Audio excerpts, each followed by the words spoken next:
Ah, Ya aparecen. bueno, Julio, muchas gracias por estar con nosotros acá en la Casa de Harina. Em, ¿Puedes explicarnos en una explicación corta qué ha pasado el 18 de abril en Nicaragua y qué pasa en estas conmemoraciones de cada año? Llegamos ahora a la conmemoración número 8 y qué pasa en estas conmemoraciones que conmemoramos. En principio, gracias por permitirnos transmitir desde el colectivo de derechos humanos Nicaragua Nunca Más lo que ha venido sufriendo el pueblo nicaragüense desde ya los hace últimos 8 años, como lo bien lo mencionabas. El 18 de abril es un punto importante en nuestra historia, es un punto de inflexión en nuestra historia como país, puesto que se formaliza un estado de excepción de facto, se constituye un estado policíaco en Nicaragua dirigido a reprimir a la población. El 18 de abril fue un día en que la gente perdió el miedo. Salió a protestar en León contra las reformas del Seguro Social el 18 de abril del año 2018, lo que provocó que turbas sandinistas o miembros de la juventud sandinista agredieran directamente a personas de la tercera edad, a adultos mayores, así como a jóvenes que les estaban acompañando, usualmente a sus abuelos, a sus padres, y vieron cómo les agredieron. Estas imágenes se difundieron rápidamente en redes sociales y provocó que jóvenes del estudiantado universitario en Managua, principalmente de la UCA, UPOLI, se levantaran también y fueran a protestar. De la UCA partieron múltiples estudiantes a protestar junto con otros jóvenes hacia la rotonda Jean Paul Jenny, eh, donde en ese camino también continuaron agrediendo los miembros de la juventud sandinista a distintas personas. Ana Quiroz, defensora de derechos humanos, también fue agredida en ese contexto. Sus imágenes con su cara ensangrentada, sus dedos rotos, se hizo viral y eso enardeció más aún a la población. Y en la noche del 18 de abril, las personas que estábamos en la rotonda de Paul Jenny fuimos rodeadas y golpeadas también justo por estos miembros de la juventud sandinista. Es decir, la agresión hacia mujeres, hacia personas de la tercera edad, fue tanta que generó justamente que el estudiantado de la UNA, Universidad Nacional Agraria, de la UPOLI, que es la Universidad Politécnica de Nicaragua, salieran a protestar dentro de sus universidades. Y lamentablemente el 19 de abril, un día después, el régimen tomó la decisión de callar las protestas bajo temor, bajo sangre y bajo fuego, asesinando a las primeras 3 personas. Lamentablemente, después de estos 3 primeros asesinatos, el régimen no cesó su sed de sangre y de venganza contra las personas manifestantes y entramos en uno de los apartados o historias más sangrientas de Nicaragua. En un lapso de 3 meses asesinaron a 350 personas manifestantes en lo que se llamó la Operación Limpieza, cuando la población comenzó a levantar tranques y barricadas para defenderse. En este contexto, la Organización de Estados Americanos, OEA, crea el Grupo Interdisciplinario de Expertos Independientes GIEI el 30 de mayo del año 2018, con la finalidad de investigar qué es lo que estaba pasando. Se permitió, ante la presión internacional, un diálogo entre el Estado, la sociedad civil y el empresariado privado y a otras personas reputadas nicaragüenses de alto prestigio. Y en este diálogo se denunciaron estos asesinatos, se denunciaron una política de detenciones arbitrarias, de tortura. Sin embargo, la respuesta del régimen siempre fue la misma: negar, resistir y atacar, porque estaban dispuestos a hacer de todo con tal de no perder el poder ante un pueblo que ya les rechazaba. Y les comenzó a rechazar justo cuando comenzaron a utilizar las armas de fuego en su propia contra.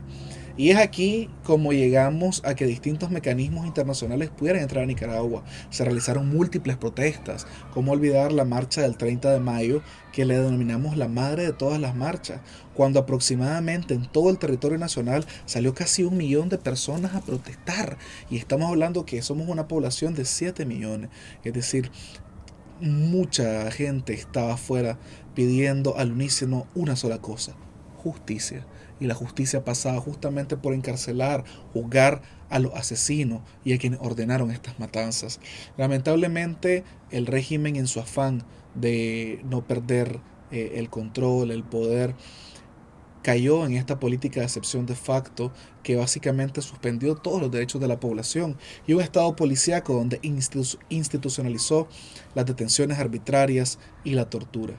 En el informe del año de diciembre del año 2018, el GIEI ya daba cuenta de que en Nicaragua habían elementos suficientes para comenzar a hablar de crímenes de lesa humanidad, al menos de ejecuciones extrajudiciales o asesinatos, de tortura, como los principales crímenes cometidos en Nicaragua. Y esto, el régimen, la respuesta que dio fue expulsar a todas las misiones a nivel internacional. Pero no solo expulsó al GIEI, sino que también confiscó las primeras 9 organizaciones en Nicaragua. Desde esa fecha, estas primeras 9 organizaciones después se constituyeron en 5.651 organizaciones, canceladas arbitrariamente y confiscadas, además, desbaratando todo el tejido social en Nicaragua, el tejido del espacio cívico en Nicaragua, pero además con la política de el silencio constante, porque no han sido organizaciones únicamente las que han cancelado, sino también medios de comunicación. No podemos recordar aquel diciembre del año 2018 cuando invadieron y detuvieron 100% Noticias, entre otros canales de comunicación, que generó el inicio de la mayor ola de periodistas exiliados. Actualmente hay más de 300 periodistas en el exilio y más de 60 medios de comunicación independientes que han sido cerrados en Nicaragua o que fueron cerrados y confiscados además en Nicaragua. El 18 de abril del año 2018 es un punto de inflexión en nuestra historia, porque los nicaragüenses decidimos levantarnos ante una dictadura que ya era cruel, que ya era atroz, que ya se había robado las elecciones, que no nos permitía ningún espacio democrático, pero que ahora, a partir de esa fecha, comenzaron a asesinar al pueblo. Y estos fueron los primeros crímenes de lesa humanidad. Después vinieron otros.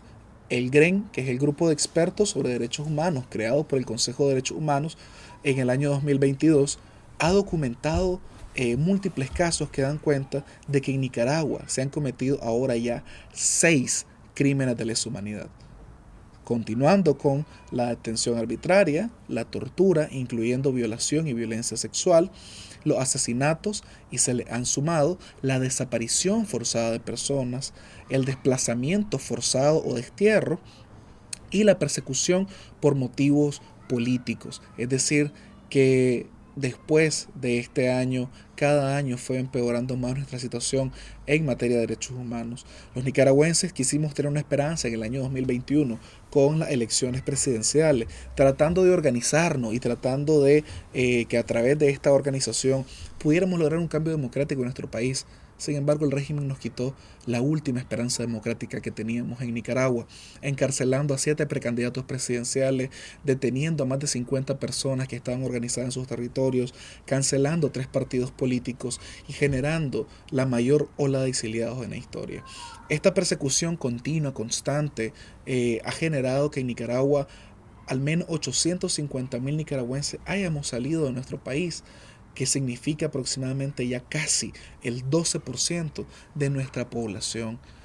Para graficar la gravedad de esto, proporcionalmente somos uno de los países a nivel mundial que más desplazamiento forzado tiene. Pero además, en un periodo sangriento como fue la guerra de los años 80, 10 años de guerra, en Nicaragua hubieron 300.000 desplazados forzados, lo que en ese momento representaba aproximadamente el 10% de nuestra población.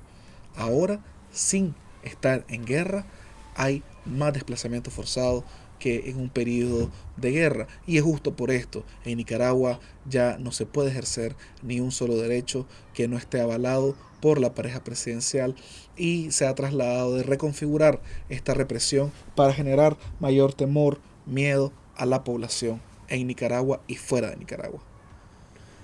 Gracias, Julio. Y para escapar toda esta represión, vemos como un flujo de refugiados a Costa Rica, a Estados Unidos, a diferentes países. ¿Cómo es la situación de migrantes en Costa Rica de momento? Han habido distintos cambios.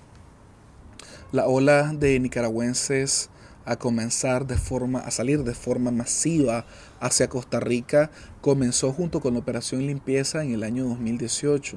Desde junio, julio, habiendo decenas de miles de nicaragüenses saliendo. Se recibieron ese primer año los primeros 30.000 nicaragüenses solicitantes de refugio. Evidentemente Costa Rica no tenía la estructura para responder con una forma adecuada a las solicitudes de refugio de decenas de miles de personas. Pero lamentablemente no solo fueron 30.000. Actualmente hay 250.000 nicaragüenses formalmente solicitantes de refugio, pero hay un número incalculado de personas que están en una situación de irregularidad porque no pueden acceder a solicitar una cita. ¿Por qué? Porque las citas en Costa Rica tienen muchas trabas a nivel práctico para poderse solicitar. Tenés que llamar a una línea telefónica que usualmente no te contestan. Solo podés llamar con saldo, aunque tengas un plan, no podés llamar, tenés que pagar para llamar y tenés que estar recargando constantemente plata que no tienen las personas en el exilio. Por ende, muchas de estas se conforman con poder resguardarse en Costa Rica, tener trabajos informales y encontrarse en una situación de vulnerabilidad constante. Si al día de hoy, por ejemplo, nosotros dijéramos, me voy a exiliar en Costa Rica, tendría mi carnet de solicitante de refugio, es decir, un documento oficial hasta dentro de año y medio. ¿Y eso qué significa? Que en año y medio no puedo aperturar cuentas bancarias, no tengo permiso de trabajo, no puedo firmar un contrato de arrendamiento porque no tengo un documento de identificación en Costa Rica, y todo este tipo de salvedades. No puedo contratar además algo que es sumamente complicado, atención médica. No hay posibilidad de contratación de atención médica sin un documento de identidad emitido por el gobierno de Costa Rica. Entonces, en este año y medio la gente pasa en esta situación de extrema vulnerabilidad, en los cuales pues básicamente puede estar relativamente seguro en un territorio donde no puede ejercer de manera libre tampoco sus derechos por este vacío que hay en el tema de su regularización o de su documentación. Además, lamentablemente también hay muchos discursos desde el oficialismo que promueven también la xenofobia. Una xenofobia que lamentablemente también ha sido histórica contra las personas nicaragüenses en Costa Rica, y que lamentablemente está guiada principalmente por la falta de conocimiento o por la mala información que deliberadamente dan algunos actores políticos. Recientemente estuvieron en la campaña presidencial en la que algunos actores políticos decían que la población costarricense no tenía beneficios porque todos se los daban a los extranjeros, que les daban bonos de vivienda, que les daban atención médica gratuita, que les daban alimentación. El gobierno de Costa Rica no ofrece ningún tipo de bono, ayuda o beneficio a la población refugiada, solicitante de refugio o extranjera. Las únicas personas que se pueden atender de manera gratuita son las mujeres que están en estado de gravidez o los menores de edad, que son una pequeña minoría de personas solicitantes de refugio en Costa Rica. Y esto te genera efectivamente que no puedas acceder siquiera a los derechos más básicos de toda persona, como es la salud. Entonces, y estos discursos han generado debates de sí, que se vayan los nicaragüenses de acá porque nos están quitando todo. cuando lamentablemente no se ve la realidad, y la realidad es que los nicaragüenses hemos llegado a aportar a Costa Rica. Por ejemplo, nosotros aportamos aproximadamente el 8% del Producto Interno Bruto del país, pero además tenemos un impacto fiscal positivo, puesto que nosotros aportamos aproximadamente el 1.5% de plata que se recoge del impuesto al valor agregado o del IVA. Y lo que el Estado invierte en la población extranjera con respecto a ese aporte es menos de la mitad. Es decir, los nicaragüenses aportamos más del doble, o la población extranjera aporta más del doble de lo que se puede invertir en esta población. Y esto viene acompañado efectivamente de una pregunta: ¿por qué no se van? ¿Por qué seguimos llegando? ¿Por qué no tenemos otra opción? Porque los nicaragüenses quisiéramos estar en nuestra tierra, con nuestras familias, en nuestras casas, quienes tienen a sus hijos con sus hijos, con sus trabajos, con una vida, una concepción de vida que todos teníamos. Todos tenemos un proyecto de vida. Y a abril de 2018, toda Nicaragua tenía su proyecto de vida, aún en dictadura, aún en un periodo totalitarista, pero uno quería continuar en su país. Pero nos han sacado, nos han obligado a irnos, y la gente no encuentra ningún tipo de opción de vida dentro de Nicaragua. No todo el desplazamiento forzado ha sido por motivos políticos.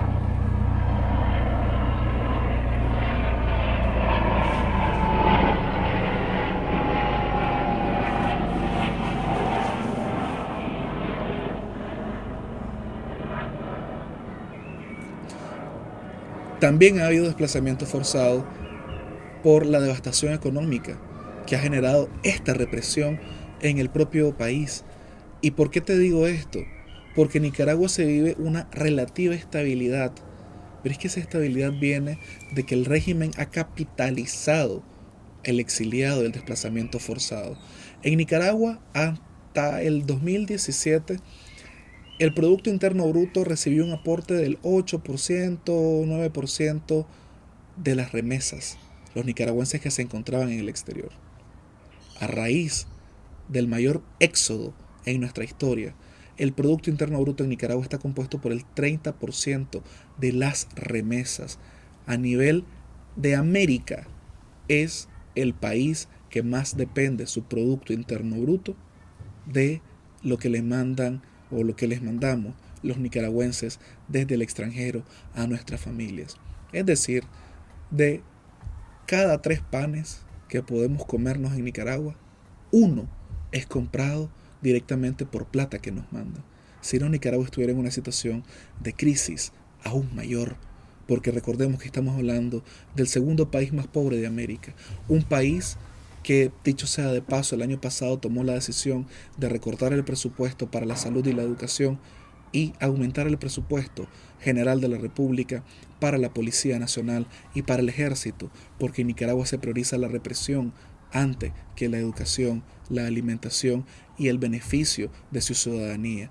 En Nicaragua estamos obligados, si queremos tener algo que se parezca o se asemeje a tener una vida o un proyecto de vida, a salir de nuestra patria, a salir de esta tierra en la que nosotros nacimos, una tierra que seguimos amando y que seguimos añorando, pero que lamentablemente nos han quitado no solo desde ahorita, también nos la han quitado a futuro. En Nicaragua somos un pueblo que se ha acostumbrado a la resiliencia, y muchas veces se toma la resiliencia con humor como un mecanismo de defensa. Así que a manera de chiste, a veces hemos dicho, los mismos nicaragüenses han reemplazado a todos los nicaragüenses exiliados con los chinos.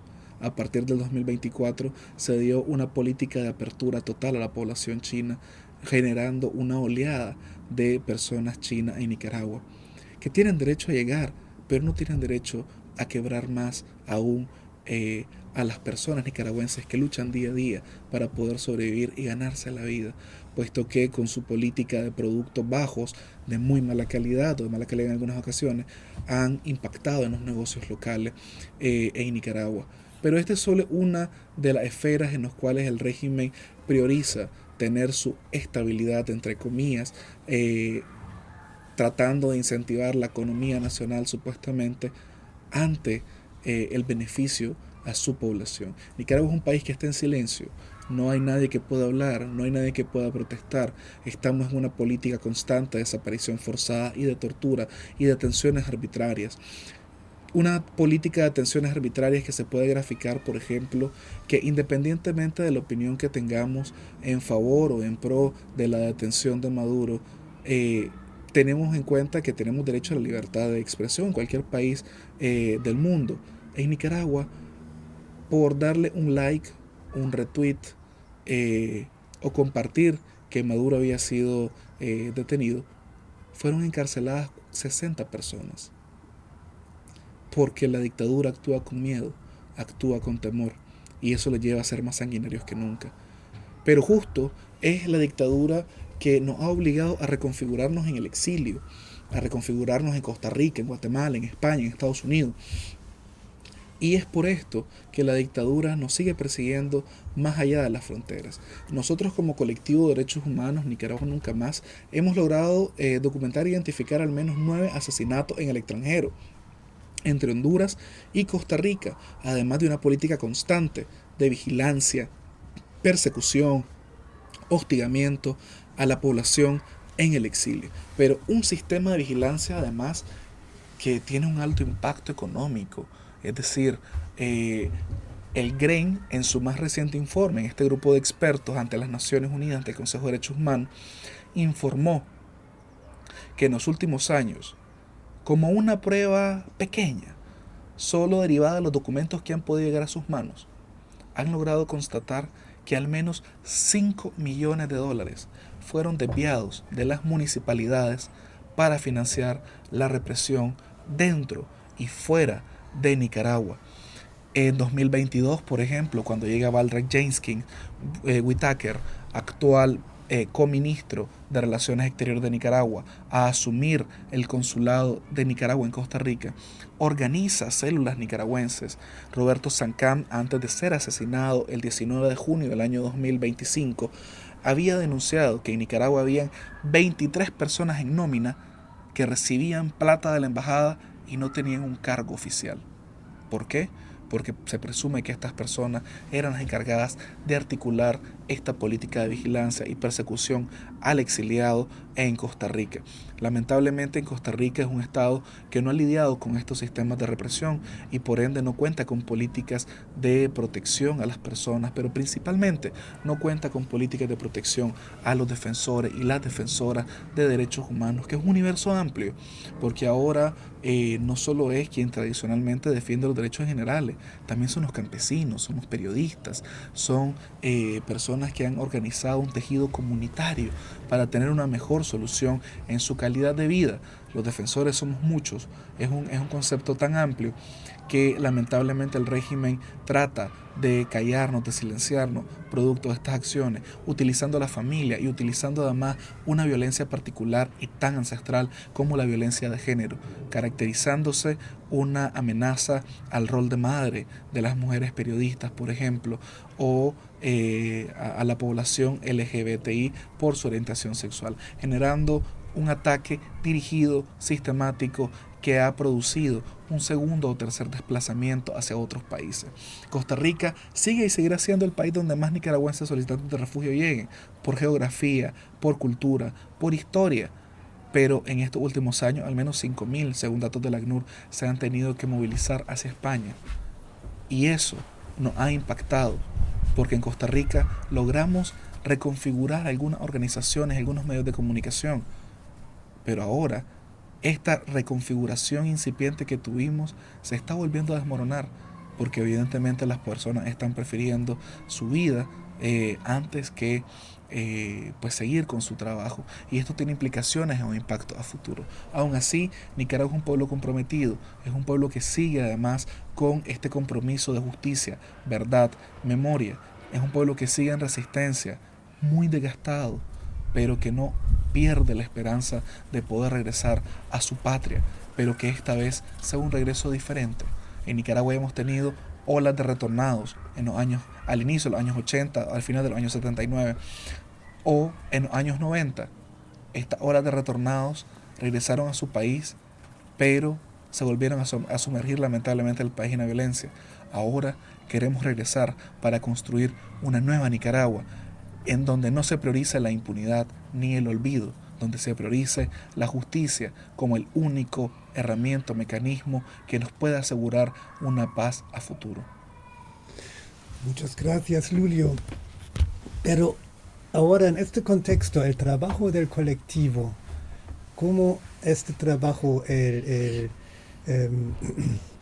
acompañamiento de migrantes en su proceso de integración, de asilo, todo esto, la documentación de casos, ¿cómo ha cambiado este trabajo en los años, en estos 8 años?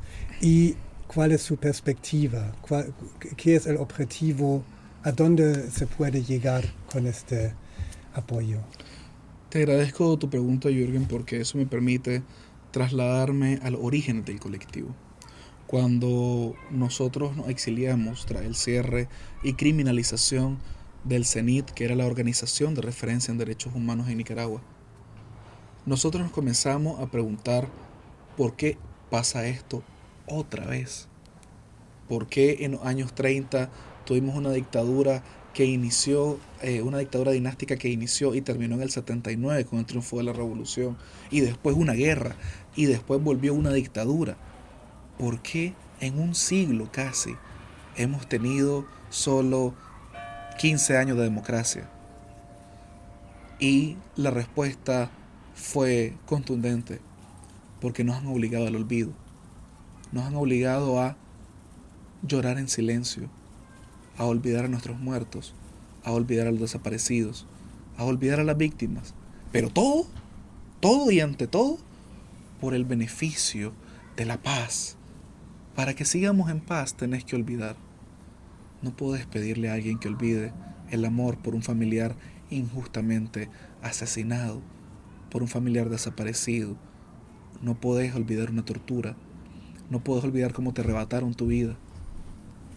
Uno de los primeros actos oficiales, lamentablemente en los años 90, a pesar de que fue un gobierno que luchó contra un Estado que quedó desbaratado, fue una ley de impunidad, una ley de amnistía.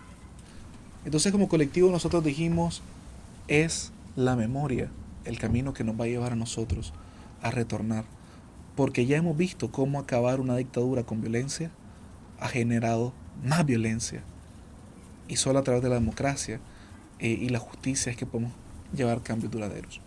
Y esto lo menciono porque reconfiguramos nuestro trabajo de documentar y acompañar a las víctimas, pero con otra perspectiva, con la perspectiva de la memoria. Y es así donde hemos logrado documentar hasta la fecha más de 1520 casos en estos últimos 7 años, donde hemos logrado además comenzar a hacer una incidencia permanente a nivel internacional, con participación ante el Consejo de Derechos Humanos, en los diálogos interactivos, con reuniones con estados, haciendo presión o generando la presión para el régimen, con mecanismos de justicia. Si podemos ver las historias comparadas de Guatemala, Honduras y El Salvador, que también tuvieron una guerra en los años 70 y 80, ellos presentaron demandas ante la Corte Interamericana de Justicia. La sociedad nicaragüense no la presentó en su momento. ¿Y qué generó esto? Que estos 3 países pudieran, bueno, aunque algunos de ellos ya ahora están mal también otra vez, pero que pudieran tener leyes que les garantizó al menos tener una relativa estabilidad con el tiempo. Y no queremos volver a repetir ese error. Por eso estamos tramitando al menos 5 peticiones en el sistema interamericano por personas asesinadas, desnacionalizadas, por organizaciones cerradas además. Y evidentemente también no solo es documentar, no solo es hacer acciones concretas, sino también es acompañar cada caso, acompañar a las víctimas en su situación, porque hay una situación macro que se nos escapa de las manos poder resolver, poder mejorar en este momento. Nosotros tratamos de aportar porque en Nicaragua haya un cambio, pero ese cambio no lo podemos hacer solo nosotros, pero podemos ir haciendo un cambio en cada historia, en cada vida, en cada persona que confía en nosotros, aún dentro dentro de nuestras capacidades limitadas a nivel humano, porque somos un colectivo pequeño, a nivel económico, porque estamos impactados por la falta de financiamiento, pero con muchas ganas de acompañar, y es por eso que además de esta documentación, memoria, incidencia, hemos acompañado a 600 personas en atenciones psicológicas individuales. Muchas de estas personas han tenido un espacio seguro en el colectivo para poder repensar, para poder sanar de a poco. Hemos aportado al sanamiento de múltiples personas, y eso cambia estas microhistorias, estas partes chiquititas que son esenciales para una nueva Nicaragua, porque estamos claros que un retorno de una población herida no va a encaminar bien el futuro de Nicaragua. Tenemos que retornar, pero retornar fuertes, sanos, física, mental y emocionalmente. Eso no significa que vamos a olvidar, no. Vamos a recordar, esperemos que sin el menor dolor posible, porque también tenemos que seguir viviendo. Nos han quitado todo, nos han tratado de quitar también nuestra vida, y no podemos permitir eso. Un acto de resistencia es sonreír y tratar de seguir con nuestras vidas, no dejar nuestras vidas en pausa. Y es ahí donde nosotros también hemos tratado de aportar. Quisiéramos tener un mayor alcance, pero bueno, al menos hemos tratado de impactar en estas vidas. Y además, como te mencionaba al inicio, Costa Rica tiene un sistema de refugio un poco complejo, y es ahí donde también nosotros hemos querido incidir. Agradecemos al Estado de que nos siga recibiendo, porque entendemos que puede ser a veces un poco pesado tener a tanta población extranjera, pero también los nicaragüenses queremos sumar, queremos aportar, y ahí nosotros hemos tratado de aportar en procesos de refugio, en apelaciones cuando injustamente es negado el refugio, en solicitudes de cita, en acompañamiento en general a la población solicitante de refugio en Costa Rica, y bueno, con un contexto en donde es un país de renta alta, es un país caro para la población nicaragüense. En general, el trabajo del colectivo ha sido y será acompañar a las víctimas, darle relevancia a cada caso, por muy desconocido que sea. Todas las víctimas tienen igual importancia e igual peso. En el colectivo decimos nosotros que queremos que en la nueva Nicaragua, o que el futuro de la nueva Nicaragua pasa porque cada víctima tenga la oportunidad de ser escuchada, y que también que cada perpetrador sea juzgado.